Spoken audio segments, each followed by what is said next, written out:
This is the Chicago Golf Report podcast, hosted by Walter Liss. Today's guest is John Iacono, president and founder of Zero Friction Golf.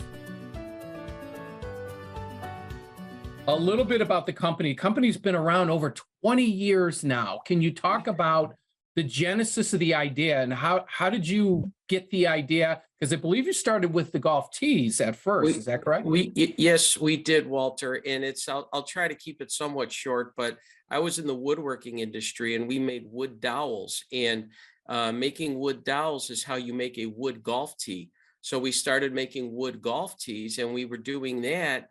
And we were successful at it, but not very interesting business, quite honestly, very commoditized and no performance really to a wood tee. So we wanted to create a performance tee and came up with the concept of a three-prong tee. So we carved out with our three-prong zero friction tour tee, our founding product, 66% of the tee surface coverage on the ball.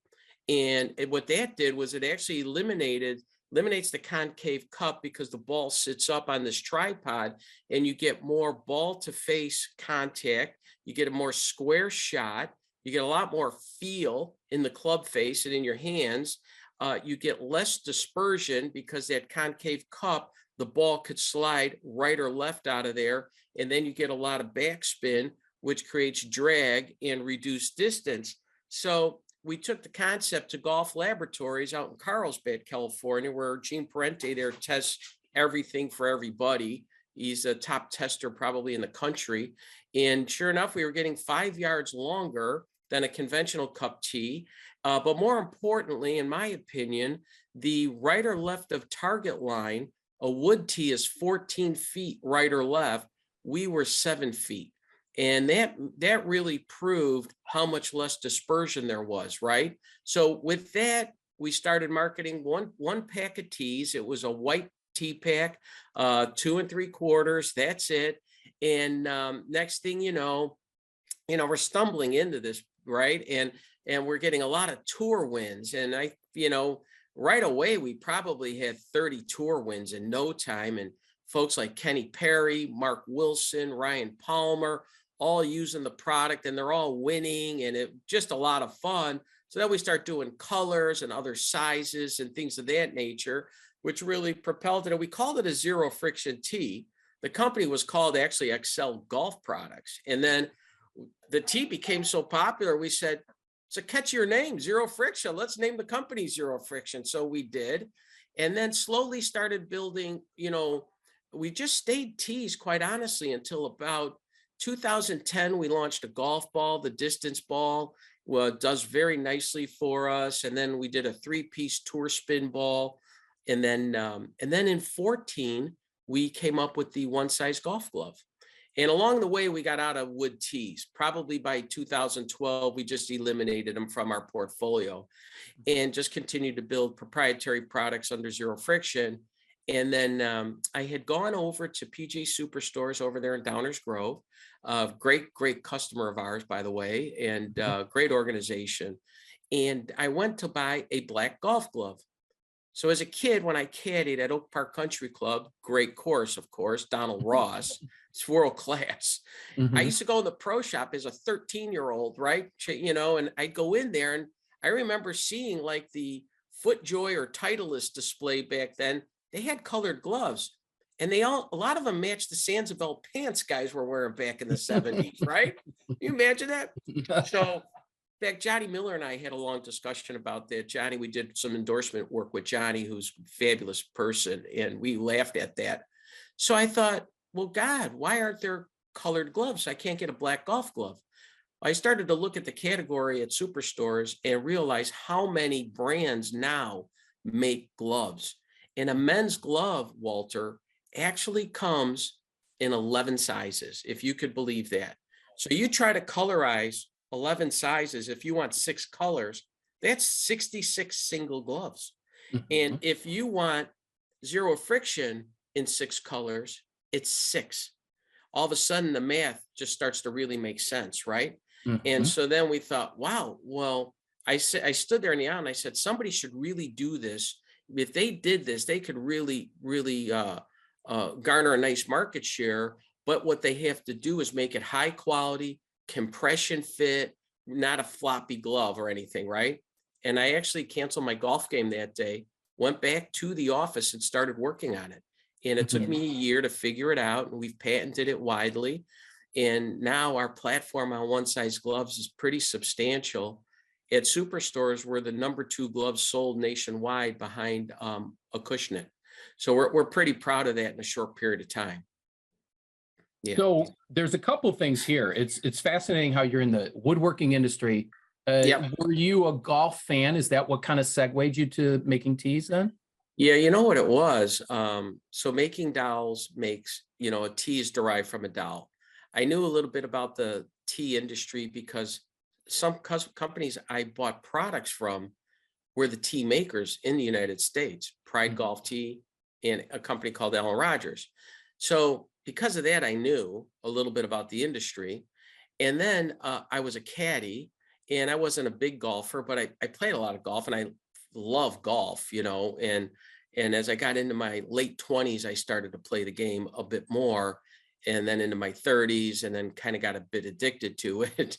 and Mhm. um, and that's kind of what did it, and so I just kind of segued. One of the people I recently interviewed for the podcast was Steve Skinner from Kemper Sports, and Yeah.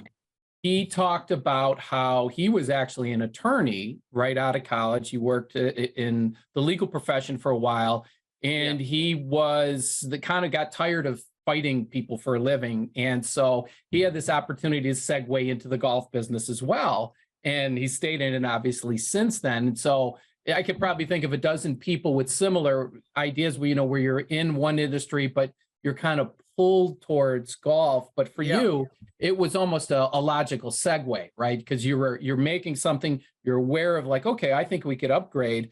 At what point in time did you decide like, okay, that I'm all in with golf? Like, was it the success of the tee or more? Yeah, it was the success of the golf tee, and then I ended up selling the wood dowel company, and I just wanted to focus on golf, which is what I did. So that's kind of what did it. But we've just continued to propel ourselves into it.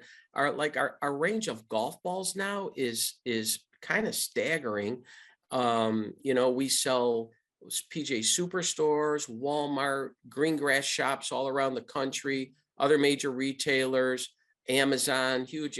And all of our products, especially in golf balls, they're virtually all 5 stars. We don't have any dogs. We won't make a dog, we make stuff we'd want to play ourselves, right? So we just try to make everything that has a technological advancement, and it's priced where 98% of the consumers can afford it, right? I know a brand just came out with a $69 a dozen golf ball. I don't know many people that need a $69 a dozen golf ball, right? But Mhm. maybe there's a market for that, but we prefer to supply the masses and do a really good job at it. And we have a very good brand name. We work really hard at it. So yeah, the golf balls are great. We came out with a new golf tee. Back to golf tees, Walter, for a minute. Sensational new golf tee. And right now, my team is down at the golf course superintendent show. It's back in Orlando again, if you could believe that. And we launching the new turf tee. And what it is it's a golf tee that the tips of the tee that you insert in the ground have 2 forks in it to repair the turf. So it's a proper divot repair tool built into the tee. We actually make the tee 3 inches, slightly longer than the standard 2 3/4. Not quite as long as the 3 1/4. So now we basically come up with a one size length, if you will, and put the divot repair tool in it. And then you could either get it in our 3-prong, or we've made an air launch, which is a little more conventional cup tee. For the player that just wants a conventional cup tee, we have our own version of what that should look like. And so we launched that as well. So really great products, and the tee is fabulous. The GCSA loves it because, of course, superintendents want those greens repaired from divots, right? And Mhm. this puts a completely proper divot repair tool. A lot of folks, we all like to use a golf tee because it's in our pocket and we don't carry a divot repair tool, right? Do you know the golf tee is the worst product in the world to use because Mhm. it does not slide under the root system, right? And what it does is it actually breaks the roots as it goes in, and then it's not wide enough. There's not a flange on it, and you can't get under the turf and you can't get under the root system to pop it up, right? And then you see guys just stabbing at it. And oh my God, that's the scariest sight in the world when you see that. So our T slides, the two forks just go right under, you pop it right up and it repairs amazing. It's really a cool product. So, you know, we have that. And then we've gone into golf bags quite well. We've got from what we call the Air Light, your traditional little Sunday bag, it holds about 6 clubs, to a beautiful leatherette pencil bag. It actually holds about a dozen clubs. So it's really, really nice leatherette.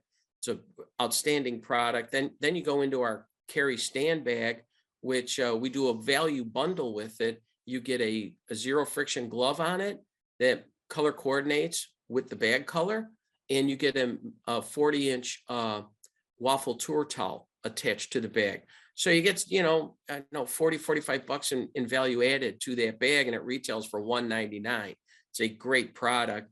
We have a cart bag, and now we moved into, and I'm pleased to boast a little bit, we came out with the Wheel Pro, and the Wheel Pro just won the ING Innovation Award at the PGA show this year. Wheel Pro is a traditional carry stand bag that in literally 3 seconds, you can pop on 2 cart-sized wheels to the base, and there's a built-in ergonomic handle, and your carry stand bag becomes its own push bag, its own trolley, right? So no need for the trolley, the big collapsible product that you got to throw in your trunk, throw in your clubs, try to lug these things around. Forget going on a vacation or on an airplane with the two, right? Because it's not going to happen. And so our Wheel Pro bag remains a carry stand bag. You want to wheel it, you just pop the wheels on, or leave the wheels off and it fits on the back of a motor cart. So it's a fantastic 3-in-1 product, Walter. And again, huge rave reviews on it, selling really nicely. And Chicago PGA Superstores is carrying them, so folks could go out there. They retail for $2.99. It's a great value product. And then lastly, we just released at the show this year, which folks can, if they go to zerofriction.com, they'll see the new Stride. And we've taken the electric trolley to a whole new level. We got rid of the trolley and we built it all into the bag, if you could believe that. So we took a bag that's equivalent of a cart-sized bag. And again, 2 wheels, it's front wheel drive, 2 wheels attached to the very front of the bag. There's a 3rd wheel system that cantilevers out of the back of the bag. And the bag itself is the trolley. And it comes with remote and follow me. And it's just a world-class product. I mean, the industry really went crazy for it. It won't be ready to ship to consumers until June, maybe mid-June of this year. They're in production now, and they'll be coming over shortly. But it's a really world-class product. It's a full leatherette bag. It's water repellent, very, very high quality. Best part, travel anywhere in the world. You have your own personal caddy wherever you go. And if you don't want to use it as a walking bag, if you will, pop the wheels off and it goes on the back of a motor cart. So we've multi-purposed as many products as we can. Retails for $18.99 is the retail price on it. So it's a really outstanding product. So I mentioned that I watched wall-to-wall coverage of the PGA show, which I always like to do. Your feature on the Golf Channel broadcast was one of those when I watched all of these different products and coming through, you kind of get used to it. When your feature came on, it was a showstopper. It was, wow. Thank you. And then you kept on adding, like you said, and we could take the wheels off and it could fit on the stand and it's built like this. And I was like, holy cow, there's so much to it. So that, I guess that brings me to the creative process. Like, how do you think of these ideas? And then once you think of them, is it a race to say, well, let's add this and let's add this? Or how does all this come together? How did the Stride bag, I guess, maybe start with that? How did that come together? Yeah, so, I do all the product development in our company. Every product, that's just what I do. It's my knack, I guess. Never really knew I had the knack. I'm not an engineer. Just really more of a creative thinker. And when you combine creative thinking and what does the market need, right? You have to put those two things together. It's one thing to come up with a new gizmo of whatever it might be, but if the market doesn't need it, it's kind of, great idea, but no one wants one, right? So, it starts with the Wheel Pro. I started with the Wheel Pro because sometimes I want to walk. There wasn't a trolley at the course I was at, and I'm stuck, on a rainy day carrying my bag, right? And I'm like, gosh darn it, why can't this be simpler? And I really just personally don't like the trolleys. I don't like the whole cumbersomeness of these things. They're not inexpensive either. They're $250 to $400 if you want to buy a decent one, right? And that's not even the electric ones. The electric ones are, close to $2,000 and even more beyond that. So I thought to myself, why can't we first make this product? And I did.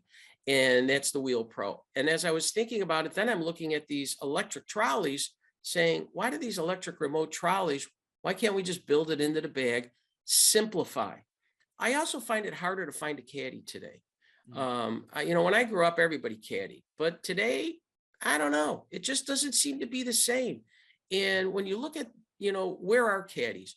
Caddies are primarily at the private clubs in the country. So maybe there's 3,000, 3,400 private facilities if they all have caddies. That's out of 12,000 facilities. So now you've only got 25% of the facilities have caddies, right? So if you want a caddy and you play public golf, which the majority of golfers do in America, you don't have a caddy, right? So I like a caddy. I love the experience of walking. And I thought to myself, well, how can I do this and just build it into the bag? And I came up with the entire concept. I have my own crude little crayon drawings that I make stuff. And then I bring it to an industrial design firm and I have them work on it with me. And one thing leads to another. And, we bring it to market.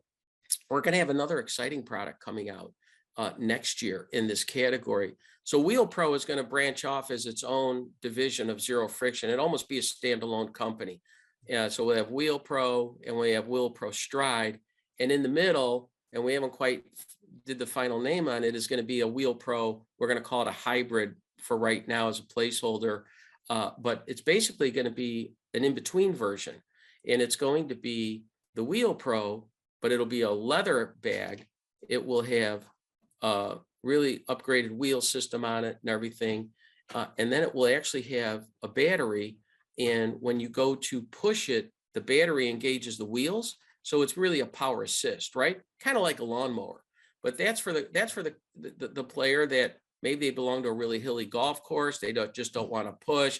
They don't want to quite spend as much as on a stride for whatever reason, or don't feel they need that. But they want to push, but they want a power assist. And so, we got the Wheel Pro around 300. This new one will be right around, probably 700 to 800. And then you'll have the Stride, which will be around that 1,900. So we have all price points covered. There's an option for everybody. We'll have a few colors in every series for folks to choose from. And we're just going to keep growing that platform. We're a big believer in it. There's enough golfers and there's enough facilities that, and this is just something new. Nobody else has these products. So, yeah. So you touched on the importance of caddies, and you bring up a great point too, because I think for those of us here in the Midwest, we're all aware of the Western Golf Association, Chick Evans scholarships. It's a big deal, been going on since 1930. But you brought up a great point. There's only a limited amount of courses that offer caddies and that experience, which is so wonderful. What do you take from your experience at Oak Park Country Club as a caddy? And you've already, detailed how you've built your business on these ideas. What else did you take from being a caddy in that experience? The best work experience of my life. I was 13 years old. I caddied when I was 13 and when I was 14 for 2 summers over there. Honestly, it was great. I learned respect. I learned punctuality. I learned patience until you were called for your loop to go out there.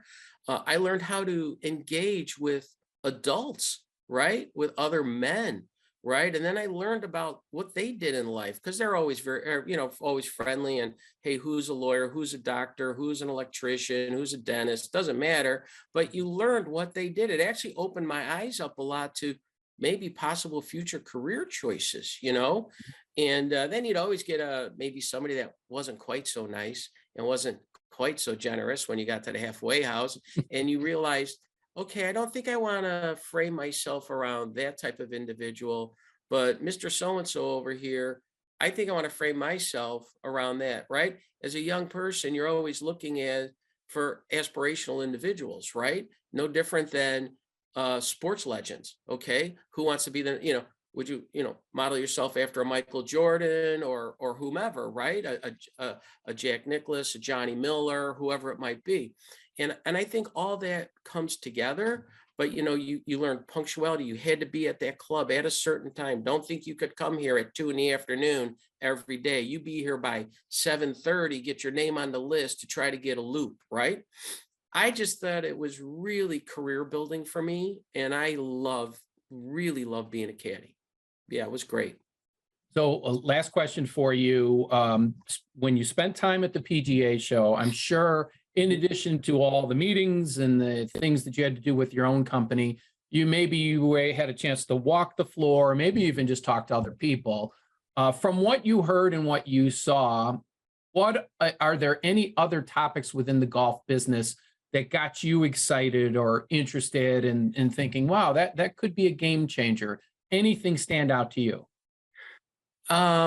Unfortunately, believe it or not, I don't get to walk around the show that much because I hit the floor around 7:15 in the morning, and I don't get out of the booth between client meetings and customer presentations and meeting with media and such. I don't get out till about 6:15. There is a company though that I think is really intriguing, and they've come on fast and they're doing a really good job. It's in the footwear, and it's this Squares golf shoes. I think Squares has done a really, really nice job. They have a really high quality product. I have an old pair of square-toed golf shoes that are probably 20 years old, and I still wear them today because that little extra square in the front really gives your foot a little more comfort than a rounded or a more pointed type toe, right?